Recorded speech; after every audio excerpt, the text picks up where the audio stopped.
La Sociedad Española de Radiodifusión presenta... Ser... ¡Viva la radio! Podcast. Siempre. Hola, soy Javier Ruiz y esto es Hora 25 de los negocios.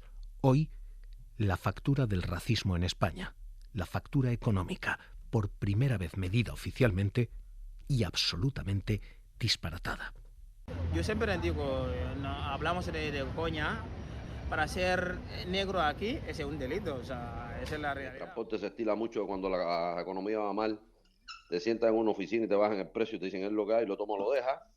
Entonces, que las cosas te vayan bien ahora, en un tiempo te pueden empezar a ir mal. Ya que pues es un trabajo Este muy es el importante testimonio que de los quienes sanitarios, médicos, como hoy enfermeras auxiliares, ponen voz realizamos con a lo ellos. que por primera vez Y que tiene más que cifras. poder de La factura del solidaridad, racismo, pues, es 17.000 una millones calidad de vida. perdidos cada año Tenemos en también España en por cuenta discriminación la calidad de trabajo a quienes para tienen los otro color de piel u otro color de pasaporte. Penoso es por lo fuerte, la sobrecarga de trabajo que ellas llevan. Bueno, es eso, y todo lo que ellas En tienen España que cargar, hay sacar basura, racismo todo eso, y deja hacer una una factura obligación de 17.000 millones. Y no hay otra forma de decirlo, no hay eufemismos posibles. En el mercado laboral, la discriminación nos cuesta 12.000 millones. En el coste educativo, otros casi 5.000 millones más. La factura total es de 17.000 millones perdidos, según el primer informe del Ejecutivo al que ha accedido la SER. Es un informe del Ministerio de Seguridad y Migraciones. Básicamente es dinero para pagar todos los funcionarios del Estado o para que España, que está creciendo casi al 3%, creciera al 4,2%, 1,3 puntos más de lo que crece a fecha de hoy. La factura del racismo es brutal y tiene dos columnas que la soportan. Hay discriminación laboral y hay discriminación educativa. El informe mide las diferencias que hay entre españoles e inmigrantes y descuenta lo que no puede ser explicado más que por discriminación de inmigrantes. Edu Hernández, ¿qué tal? Muy buenas noches. ¿Qué tal, Javier? Buenas noches. Y empecemos primero por esto, por lo laboral, la factura que nos deja el racismo en mercado laboral. Sí, porque hay 248.000 personas fuera del mercado laboral que no son contratadas por ser población extranjera, según el informe, y supone un coste de 5.100 millones de euros. Si se terminara con esa discriminación, podríamos duplicar el presupuesto destinado a educación por parte del Estado central. Hay también una sobrecualificación de los inmigrantes moderada e intensa, dice el informe. Se les pide más titulación y más estudios que los que exige el puesto de trabajo. Hay 178.000 inmigrantes sobrecualificados para sus empleos que deberían cobrar 2.800 millones más que los que realmente están percibiendo. Y tenemos otra cuestión importante, porque los inmigrantes cobran menos por hacer lo mismo que un español, algo que sucede en prácticamente todos los casos de los 3,9 millones de trabajadores extranjeros en nuestro país. Son otros 2.200 millones que se pierden por el camino y este problema afecta sobre todo a las mujeres. Los inmigrantes tienen más paro, los inmigrantes tienen más cualificación para los mismos puestos de trabajo, los inmigrantes cobran menos en los mismos puestos de trabajo. Esa es la conclusión. Solo la factura laboral es de 12.000 millones de euros, 12.328 millones casi. Es casi un 1% del PIB. Es dinero suficiente para duplicar el presupuesto del Estado central para sanidad, educación y cultura juntas. Así que tenemos un problema en nuestro mercado laboral. Hay ganadores, empresas y empresarios que pagan menos y que discriminan, contratadores que están explotando este racismo y hay perdedores. Y son todos los que no cobran lo que deberían. El Ejecutivo ha hecho campaña por este ángulo económico para disipar mensajes de vienen a robarnos el puesto de trabajo. En realidad están aquí haciendo lo que nadie quiere hacer o cobrando lo que nadie está dispuesto a cobrar en lo local. Y el Ejecutivo ha hecho ese llamamiento una vez y otra hasta en nombre del presidente. Vox y el Partido Popular nos dicen que los inmigrantes vienen a quitarnos el trabajo. Pero la realidad es que la mayoría de ellos realizan profesiones invisibilizadas, con un alto grado de precariedad. Y que sin ellos, sectores tan importantes, por ejemplo, durante la pandemia, como fue la agricultura, la construcción, ahora que queremos construir más viviendas públicas, o la hostelería, se hundirían, ya que suponen entre el 25 y el 50% de sus trabajadores. El grueso de esta discriminación, de este racismo, es laboral. Así que vamos a hacer paso a paso algunos de los sectores que descansan que dependen de los inmigrantes, empezando primero por todo lo más duro y todo lo más manual, todo lo peor pagado. Sumen ahí agricultura, hostelería, cuidados, Kellys. Las camareras de piso, que es un trabajo penoso es por lo fuerte, la sobrecarga de trabajo que ellas llevan, el que tienen que alzar los colchones que pesan 30 kilos para remeter la sábana. Bueno, es eso, y todo lo que ellas tienen que cargar, sacar basura, todo eso, y hacer una habitación en 15 minutos. Pol Valero, Radio Barcelona, ¿qué tal? Muy buenas noches, bona nit. ¿Qué tal? Bona nit. Todos esos nombres, agricultura, hostelería, cuidados, todos ellos tienen acento extranjero. Sí, para empezar, los inmigrantes están sobrerepresentados en el mercado laboral catalán, son un 21% de la población y un 26% de los trabajadores. Y aquí en Radio Barcelona estamos haciendo una serie, junto a mi compañero Oriol Soler, en la que repasamos unas cifras que son abrumadoras en algunos sectores. Lo decías, las empleadas del hogar, 7 de cada 10 son inmigrantes. En la hostelería lo son 6 de cada 10 trabajadores. Los taxistas, casi la mitad. En el sector cuidados, 4 de cada 10. Y también tiene un 40% de inmigrantes en sus filas, la industria de la carne, clave aquí en Cataluña, con algunas empresas de gran envergadura como son Vall Companys, Casa Tarradellas o Bonària. Bonària, sense aquestes persones, no podríem ser on som. Bonària está eternamente agradecida a estas personas porque... Eternamente agradecidos, así de claro lo manifestaba el jefe de recursos humanos de este gigante de la agroindustria ubicado en Lleida. Todas las patronales de estos sectores con las que hemos hablado coinciden en el diagnóstico. Sin estos trabajadores nacidos fuera de España se les cae el invento. Quienes reportan y quienes prometen deportaciones masivas, sepan ustedes lo que están prometiendo. Paro. Esto es lo que se promete cuando se prometen deportaciones masivas. Imposibilidad de que algunas industrias salgan adelante. Quiebras. Esto es lo que se promete cuando se prometen deportaciones. Y se rompe este discurso de nos roban el trabajo, porque hay varias claves que están explicando justo lo contrario. Es población más joven, es población más sana y, por tanto, es población que está llevando a cabo el reemplazo generacional en algunos sectores donde los españoles no quieren estar. Eso va desde el transporte, como estábamos escuchando, hasta la carne. En el transporte se estila mucho cuando la economía va mal, te sientas en una oficina y te bajan el precio y te dicen es lo que hay, lo toma o lo dejas. Entonces, que las cosas te vayan bien ahora, en un tiempo te pueden empezar a ir mal. Tú sabes cuándo empieza, pero no sabes cuándo acaba, ¿eh? Un día puedes trabajar 10 horas, otro día 9, pero otro día se te va a 14, 15 también, ¿eh? Paul, lo que tenemos aquí ahora mismo es un relevo generacional a cargo de gente que tiene otro color de piel, otro color de pasaporte, digo. Sí, exactamente. Y el caso más flagrante es el de las residencias de ancianos. Las patronales tienen calculado que en 2030 se necesitarán 100.000 cuidadoras en España. 100.000. Y lo decimos en femenino porque las mujeres son más del 90% del sector.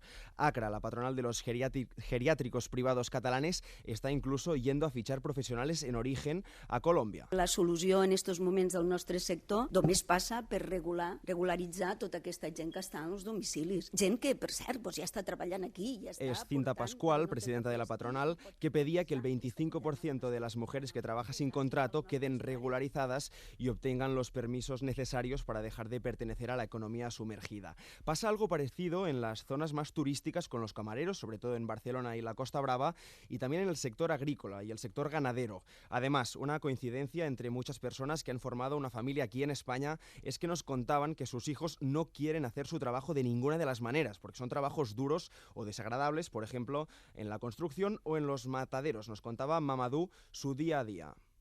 La carne cuando nosotros mata y que lleva a la sala, ellos deshuesan y cuando deshuesa lleva empaquetado, ellos lo paquetan y esta carne ellos lo cogen, que lo lleva en nevera para que la carne no pudre. Un caso parecido es el de la hostelería, donde las camareras de piso sufren una presión y unas exigencias que suponen un desgaste, a veces inasumible, o en el sector de los cuidados de las personas mayores. Así nos comentaba Ani, colombiana, cómo vive la vejez de los ancianos a los que ayuda. Es un trabajo muy importante que nosotros de la salud, tanto médicos como enfermeras, auxiliares, pues realizamos con ellos. Y qué más que poderles brindar un buen servicio, una calidad de vida, teniendo también en cuenta una calidad de trabajo pues para el trabajador, ¿no?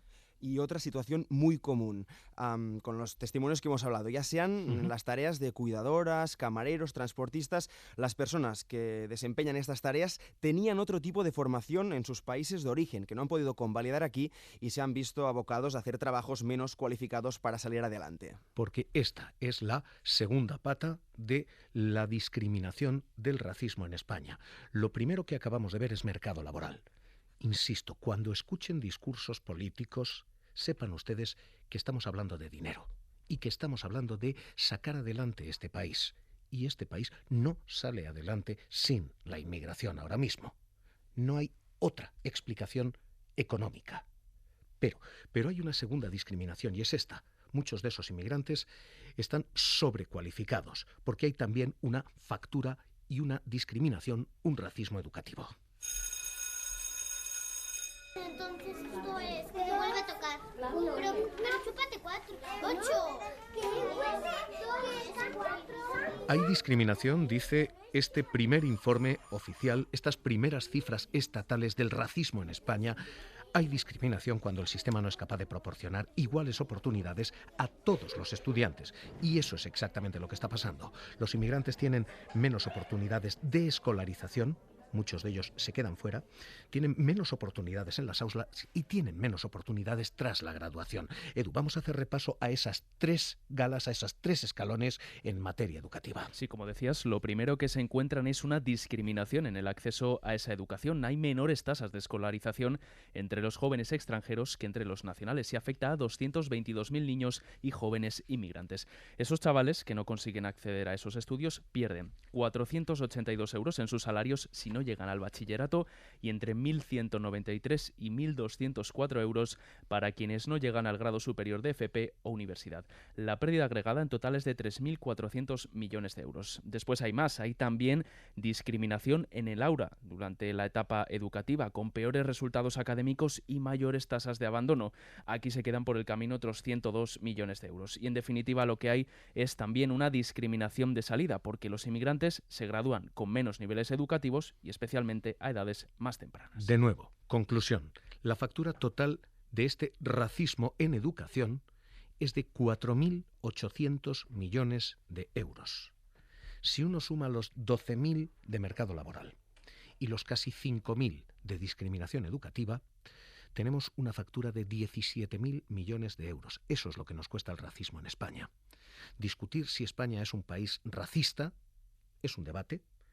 Discutir si hay racismo en España es indiscutible. Hay racismo y esta discriminación nos cuesta todo esto. Y a partir de ahí hay 2 salidas políticas. Hasta ahora el gobierno ha impulsado una, que es la de regularizar inmigrantes. Lo han hecho los gobiernos demócratas en Estados Unidos, progresistas en Europa, la de sumar inmigrantes a la fuerza laboral. En Estados Unidos lo hizo Obama con los Dreamers, gente que llevaba años allí. Aquí en España se ha apostado precisamente por esa misma vía de regularización. Votamos las proposiciones de ley. La primera es la proposición de ley para una regularización extraordinaria para personas extranjeras en España. Empezamos la votación. Votos emitidos 343.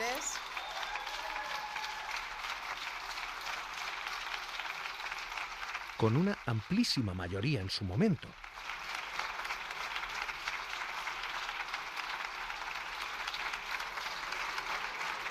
Que ahora se está rompiendo en el Congreso, pero que en su momento fue mayoritaria. Votos emitidos 343, votos a favor 310, votos en contra 33. El Ejecutivo hoy sigue defendiendo eso. Que después de un largo diálogo con los agentes sociales, con los actores sociales, el mes que viene llevaremos al Consejo de Ministros una reforma del Reglamento de Extranjería que va a agilizar los procesos de los migrantes que residan en España, eliminando trámites burocráticos innecesarios, ordenando las figuras de arraigo y creando nuevas figuras en torno al empleo y las redes familiares. Frente a esa posición en la izquierda está la posición que está ganando cada vez más fuerza, también en Estados Unidos, también en Europa. Es la de Donald Trump, prometiendo deportaciones masivas, es la del antiguo gobierno británico, prometiendo exactamente lo mismo y cumpliendo eso, con serios problemas de mano de obra allí ahora, y la de países como Italia, Meloni, o aquí en España, la de posiciones a la derecha. Los menas. Y dice que les decimos menas para no decir lo que son. Y sí, lo decimos. Son menores extranjeros no acompañados que nunca tenían que haber entrado en España. Y por cierto, menores que en algunos casos son más grandes que nosotros. No o la queremos ultraderecha. Adultos y jóvenes sembrando el terror en nuestros barrios. Que la inmigración ilegal se deje en nuestras casas, ocupando nuestros domicilios. Hemos hecho repaso de sectores y de cifras. Déjame que te haga una última pregunta, porque vosotros habéis estado pulsando esto, y es la de sentimientos. Estos discursos que criminalizan a la inmigración, estos discursos están siendo obviamente escuchados por inmigración que trabaja aquí, vive aquí, y que ¿qué impacto tiene? ¿Cómo lo reciben ellos, Paul? Sí, pues efectivamente lo notan. Por ejemplo, el caso de Luz Amparo, que es camarera de piso en un hotel, y nos contaba que los discursos de odio están calando. Están queriendo ponernos en guerra a las personas de aquí.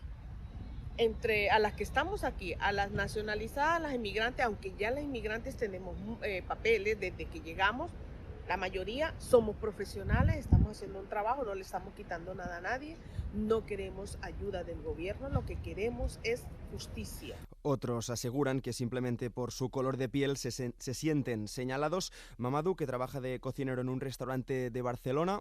Para ser negro aquí es un delito, o sea, esa es la realidad. Yo tengo derecho a caminar aquí como tú, como todo el mundo. Pero y Munir Aoui, taxista, nos explicaba que lo nota en las personas que se suben a su coche. A priori, pues alguien se sube en un taxi y, hostias, es que el tío era pakistaní o era... Hostia, a mí mismo me ha pasado. Ostras, la primera vegada que un magrebí em parla català, no? Y, bueno, ¿y por qué no, no? En definitiva, trabajadores que hacen tareas necesarias para nuestro día a día, muchas veces mal pagados, muchas veces en sectores donde falta personal y que encima, como veis, tienen que sentir cómo la sociedad les mira con condescendencia o desconfianza. Paul Valero, gracias. Igualmente. Esto es lo que hoy tenemos. 17.166 millones de euros es la factura del racismo en España. El retrato es importante primero porque es la primera vez que se cuantifica, porque lo hace el Ministerio de Seguridad Social y Migraciones. Es importante saber para diagnosticar, y segundo, porque a partir de aquí son necesarias políticas, respuestas y educaciones múltiples para evitar criminalizar a uno de los motores de la economía, la inmigración. E insisto, este no es un debate discutible. La inmigración es uno de los motores de la economía, le guste o no le guste a quien le guste o no le guste. Así que con esta cuestión hoy en la mesa, hoy, hecho el diagnóstico económico, pedimos implicaciones. Secretaria de Estado de Migraciones, Pilar Cancela, ¿qué tal? Muy buenas noches. Muy buenas noches. Permítame que se lo pregunte así de crudo. Diagnosticado esto, ¿cómo se soluciona esto? ¿Qué políticas lo revierten? Pues como bien decía en la última reflexión de lo que estaba comentando en la situación respecto de la migración, las políticas migratorias o la política migratoria no se improvisa. Y precisamente en estos días donde se cuestiona la investigación científica, los organismos, las personas que investigan, que aportan datos para conocer la realidad, es muy importante para desarrollar políticas conocer precisamente ese dato científico de investigación que nos aportan las fotos fijas de la realidad. Y esa foto fija, que ha descrito usted muy bien, es incontestable. En ese sentido, ¿cómo vamos a reaccionar? Evidentemente, como decía, como además han expuesto ustedes una intervención reciente del presidente del Gobierno en el Congreso de los Diputados, donde no solamente hablaba de medidas específicas, sino que hablaba también de un plan de integración y de inclusión de las personas migrantes, está claro que tenemos que desarrollarlo inmediatamente. Fíjese, si me permite la reflexión y muy rápidamente. Actualmente hay casi 7 millones de personas extranjeras en España.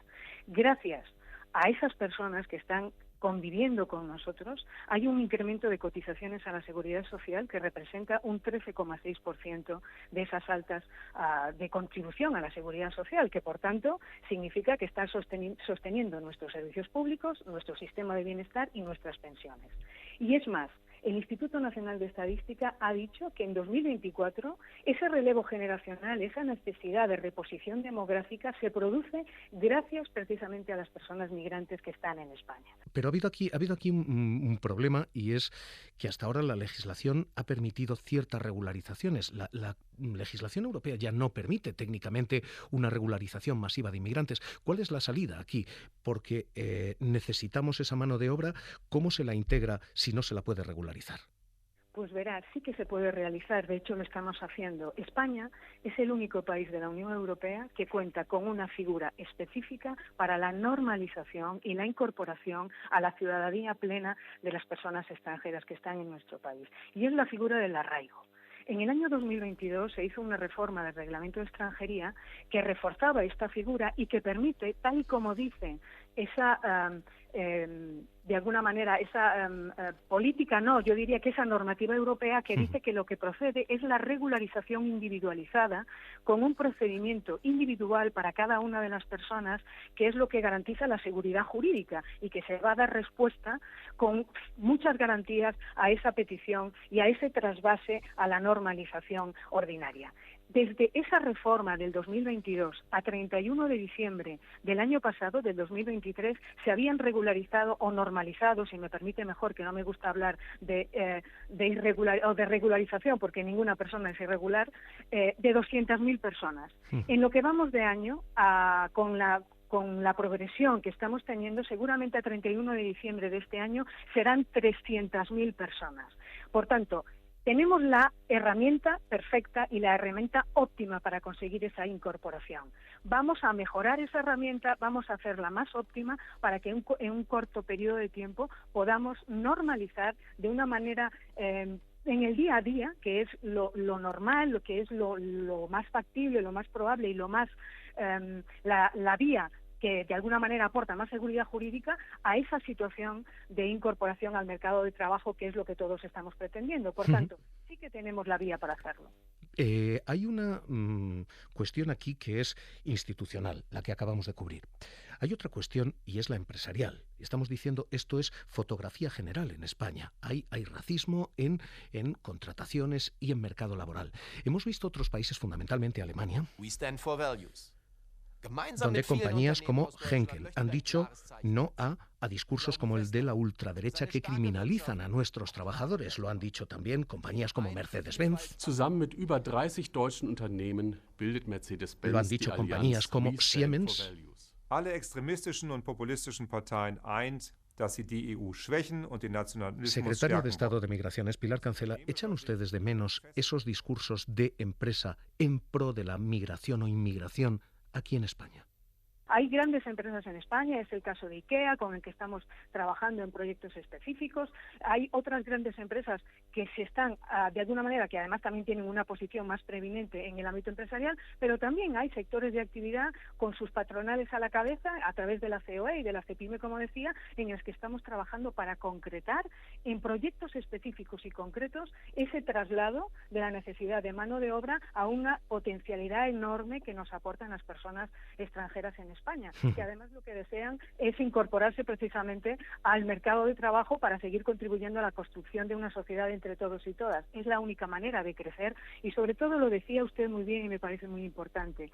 Con esa exclusión del talento extranjero, nuestra economía podía crecer a un 4,3% en lugar del 3%, que es lo que estamos creciendo actualmente si elimináramos todas estas barreras de discriminación respecto de las personas extranjeras en España. Secretaria de Estado de Migraciones, Pilar Cancela, un placer escucharla aquí en Hora 25 de los Negocios. Un abrazo. Muchísimas gracias, otro. Hoy esta es la factura y hoy el testimonio, una vez y otra y otra. I bueno, això 17.000 millones nos cuesta el racismo en España.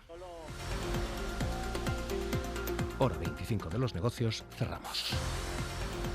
Para no perderte ningún episodio, síguenos en la aplicación o la web de la SER, Podium Podcast o tu plataforma de audio favorita.